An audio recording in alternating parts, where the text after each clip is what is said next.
Hello, and welcome back. I am so glad you could join me today for another chapter of The Bellmaker by Brian Jacques. Thank you so much to all who support the channel as well as the various projects that are in the pipe. If you would like to do so, there are links to in the description. We may get a little more into that at another time, but for now, let's jump back in to The Bellmaker. Chapter 2. Spurge and Agric, the weasel slavers, sat by their fire as dawn's rosy paws probed the eastern horizon. They were trying to brew a pan of mint tea and making a total mess of it. At the side of the fire lay a sack of raw apple pancakes. Spurge burned his paw on the pan handle and danced about waving it. "Rot me ears, how does the little spick-hog brew this stuff?" Agric prodded the pancakes with a wicked-looking willow cane. "Search me," he said. "I ain't sure how to cook these pancakes the rascal made last night. Rotten little pincushion. We'll track him down. He can't go far without watering the wastelands. Wait till I claw him. I'll make that runaway weep for a season or more." He swished the cane through the air, grinning crookedly in anticipation of giving Bowley a severe whipping. "Morning, sirs. Sorry I runned off like that last night." Spurge's jaw dropped. There was Bowley, ambling around the big shale rock that marked their camp. Quivering with rage, Agric pointed with the cane to a wooden post driven into the ground with a heavy shackling rope attached to it. "You little scum, I'm gonna bind you to that post and lash the prickles off of your hide. Come here." Spurge knocked the cane aside. "After breakfast, matey. We want him fit to cook our victuals first. Get to it, you lazy lump." Obediently, Bowley stirred and crushed mint leaves into the bubbling water, setting the pancakes on a thin shale slab which he balanced over the fire's edge. As he worked, Mariel strolled into camp, smiling foolishly. She waved a paw at the two weasels. "Morning! Lovely day, isn't it? Any breakfast going to spare for a hungry traveler?" Spurge and Agric could not believe their luck. Not only had the runaway surrendered, but they had suddenly got themselves a simpleton mousemaid traveling alone. It was surely turning out to be a nice day. "What you got in there, Mousie?" said Spurge, eyeing the haversack their new arrival was carrying. Mariel winked and wrinkled her nose. "Oh, bit of this, bit of that, you know." The weasels went into a huddle, sniggering and whispering. After a while, Agric turned to Mariel, saying, "If you wants to eat, you gotta help, see? There's fresh fruit and water in that holler under the rock. You help that lazy edge pig to ready the victuals, and then we'll serve you something nice, won't we, matey?" Spurge gave a malicious chuckle. "Yeah, it'll be a real surprise." The food stock was good. Mariel busied herself preparing fruit salad of strawberries, apples, plums, and pears. Pouring honey and water into a gourd, she crushed damsons in it and began making up a cordial. The weasels sat in the shade of the rock as the morning sun got up. They nudged each other, sniggering with ill-concealed mirth. Mariel winked at Bowley as she called out, "Morning's risen and breakfast's here. Eat, my friends, and be of good cheer." Flipping his long dagger from paw to paw, Dandin strode proudly into camp, kicking the weasel's footpaws out of his way instead of stepping over them. "Well, well, Mariel the gull-whacker, am I invited to eat?" Mariel gave a roar of laughter, quite inappropriate for a simple traveling mousemaid. "Oh, Dandin, you old warrior, welcome!" Mariel and Bowley laid the food down on the ground. Dandin sat down between the two astonished weasels, calling out to Bowley, "Come on, little un, grab a plate and spoon, join us." Bowley obeyed with a will, helping himself to a hot apple pancake and a cooling beaker of damson cordial.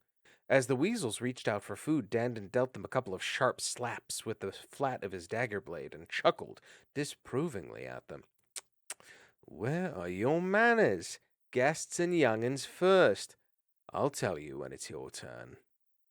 By the time the two weasels were looking distinctly uneasy, a lone mousemaid was one thing, but this Dandin looked like a seasoned warrior.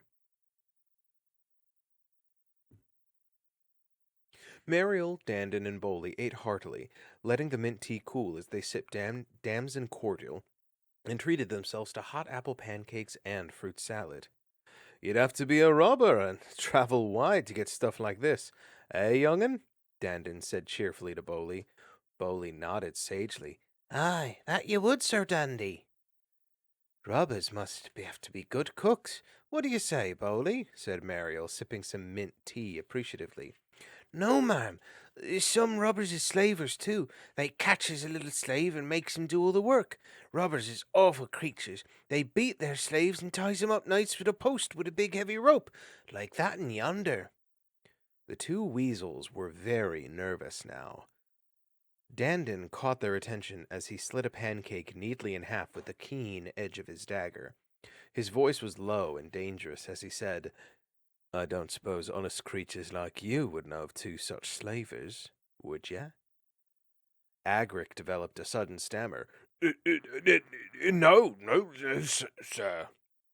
He squawked, his throat bobbing nervously. Bowley gurgled, spraying mint tea as he tried to suppress an attack of giggles. The weasels were robbers and bullies, but when faced with two warriors, they were cowards. Dandin stared hard at the trembling slavers, and picking up the willow cane, he swished it under their noses. Mariel, what do you think? Are these two telling the truth? The mousemaid strode across to the wooden post the weasels had driven into the ground to tether Bowley. She unfastened the short, heavy rope from it. Winking at Bowley and Dandin, she began tying a solid, complicated knot in the rope's end. Oh, I don't know, she said. They look fairly respectable to me. From the weasel's food cache, she produced half a dozen mixed beech and hazelnuts, still in their shells. Placing them in a line on a flat rock, she turned to Spurge and Agric. See this knotted rope? I used to own one like it. Called it my gull whacker. I could lay a big seabed flat with one blow. Now I can't see any gulls hereabouts, but there'd be other things to whack if I thought certain creatures were lying to us. Spinning the knotted rope in a skillful blur, Mariel dealt 6 lightning blows to the nuts on the rock. Whack, smack, crack, thud, bang, splat. The weasels squeaked with fright. Trembling, they stared wide-eyed at the line of kernel and shell fragments, which was all that remained of the 6 nuts. Mariel dangled the gullwhacker a fraction from their noses. See what I mean? Bowley grinned ear to ear as he patted the weasels, none too gently, on their heads. Nay, you've made a mistake. I can see these are 2 good vermins. Why, I'd wager given half a chance they'd thank us for calling in to breakfast and giving us water and victuals to help us poor travellers on our way, wouldn't ya? Spurge and Agric took the hint swiftly. Leaping up, they loaded their food and drink store into the haversack. Bowley stood by, tossing the 2 hard oatcakes up and down. These be my throwing rocks. I've been known to fetch phobies at far distances with 'em, 'cause I be a warrior too, see? Dandin removed sufficient supplies for a day from the pack and laid them in front of the weasels. You haven't had breakfast yet. Here, take this with our compliments. We're traveling south. Which way are you bound? Spurge shrugged unhappily. North, I think, sir. Mariel swung the gullwhacker expertly across her shoulders. We'll keep an eye out for those 2 thieving robbers we mentioned, and be careful. It's a dangerous country out there. Dandin spun his dagger in the air. Catching it by the hilt, he thrust it into his belt. Aye, take care. You never know who you might bump into. And the 3 friends strode off, calling cheerful goodbyes to the crestfallen weasels. Thoroughly refreshed, they stepped out with a will. A mere half-morning's walk brought them in sight of a green, hilly scrubland and the promise of gentle, fertile countryside. Bowley trudged alongside Mariel, tossing his 2 oatcakes in the air. The mousemaid caught one and said, Now then, you young rip, what are we to do about you? The small hedgehog snatched the oatcake back indignantly.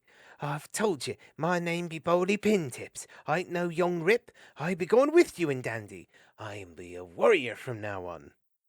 Dandin sliced an apple into 3 with his dagger and gave them each a piece, winking at Mariel over the small hedgehog's head. What do you think? Has he got the makings of a warrior? Bowley scrunched his face into a tremendous scowl to show that he had. Mariel returned Dandon's wink. Being a warrior doesn't always mean face. Warriors are also renowned for their gentleness. Bowley immediately changed his expression until he thought he looked gentle enough to charm baby birds from their nests. Stifling their smiles, Mariel and Dandon carried on, extolling warrior virtues while Bowley took note of all they said. Oh, yes, warriors are handsome beasts. Bowley wobbled his head, fluttering his eyes, trying hard to look handsome. You're right, Dandon, but I've known warriors who can look very stern, too. The handsome Bowley suddenly transformed into one with a grim jaw, jutting, and what he imagined were cold, gimlet eyes. Mariel sputtered and coughed on a bit of apple, while Dandon held his ribs tight to stop the laughter bubbling out. Aye, but give me the warrior with that devil-may-care look, who can slay ruthlessly but still manage to laugh merrily. Now, that's the fellow for me. Bowley's face contorted as he tried to glare out of one eye whilst twinkling merrily with the other, and he brandished his two oatcakes as if ready to slay with them at a moment's notice, at the same time emitting a savage growl, which he tried to couple with a merry laugh. Turning to his two companions, who were shaking with unexploded laughter, he sighed wearily. Whew! It do take much hard work to look like a warrior. The two teasers laughed heartily, patting Bowley's tender young prickled head. We think you'll make a splendid warrior, don't we, Dandy? Right. We'll be three warbeasts traveling south through thick and thin to wherever our adventures take us. Bowley's face lit up a happy grin as he clasped the paws of his two comrades firmly. Aye, and never fear, I'll take care of ye both. And that is where we will end today's chapter. Thank you so much for joining me. I do hope you tune in next time for the next chapter. Again, if you'd like to support, there are links to do so in the description. Maybe some more information coming on about that soon, but we will see. Thank you so much. Take care. Be safe. Bye-bye.